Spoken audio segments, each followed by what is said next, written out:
Pemirsa, hingga 30 November 2021, Kanwil DJP Bali berhasil mengumpulkan penerimaan pajak sebesar 79,67%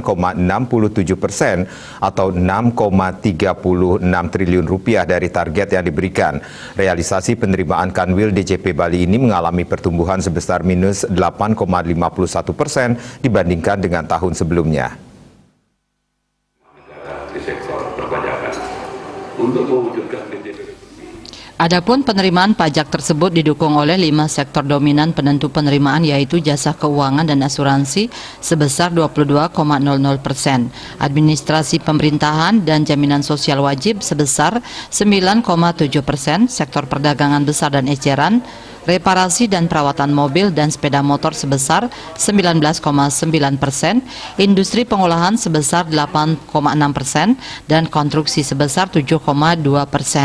Pelaksana tugas PLT Kepala Kanwil DJP Bali, Beli Siswanto, mengungkapkan dari segi kepatuhan penyampaian surat pemberitahuan SPT tahunan hingga awal Desember 2021 telah mencapai 350.236 SPT atau 97,66% dari target rasio sebesar 358.638 wajib pajak WP dengan rincian realisasi untuk wajib pajak badan sebanyak 22.033 SPT, wajib pajak orang pribadi karyawan sebanyak 284.904 SPT, dan wajib pajak orang pribadi non-karyawan sebanyak 43.299 SPT.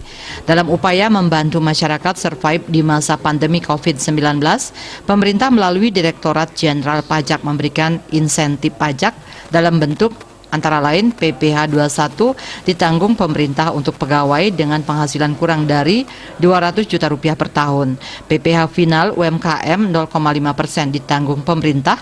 PPh final dari jasa konstruksi P3 TGAI ditanggung pemerintah. PPh 22 impor, insentif angsuran PPh 25, insentif PPN restitusi, hingga jumlah lebih bayar paling banyak 5 miliar rupiah. Hingga awal Desember 2021, realisasi pemanfaatan insentif pajak di Bali sebanyak 205,033 miliar rupiah yang dimanfaatkan oleh 19.407 wajib pajak.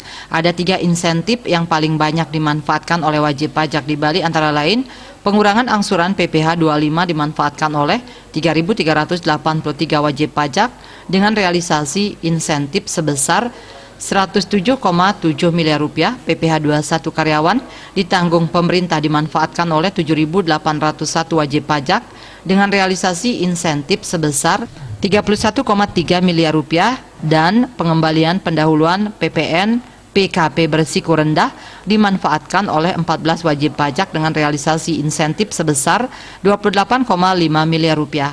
80%. Tapi kita di Desember akan mencoba berusaha semaksimal mungkin, semoga bisa mencapai 100%. Namun kita juga tidak membabi buta karena pajak itu respon perekonomian, pertumbuhan ekonomi. Yang penting adil, optimal, masyarakat juga kita hormati haknya, sehingga pemenuhan realisasi ini juga akan mendapatkan kebaikan bersama lah.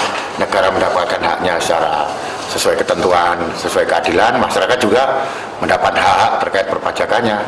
Nah, gitu. Jadi lebih keadilan lebih kita kedepankan. Kepada masyarakat diimbau untuk tetap mematuhi aturan pajak, dan masyarakat juga diharapkan mendapatkan hak-hak yang dimiliki. Pemirsa, selain kepatuhan terhadap peraturan pajak, ingat selalu terapkan protokol kesehatan COVID-19 secara ketat agar terhindar dari virus corona. Desak Aryani, Bali TV.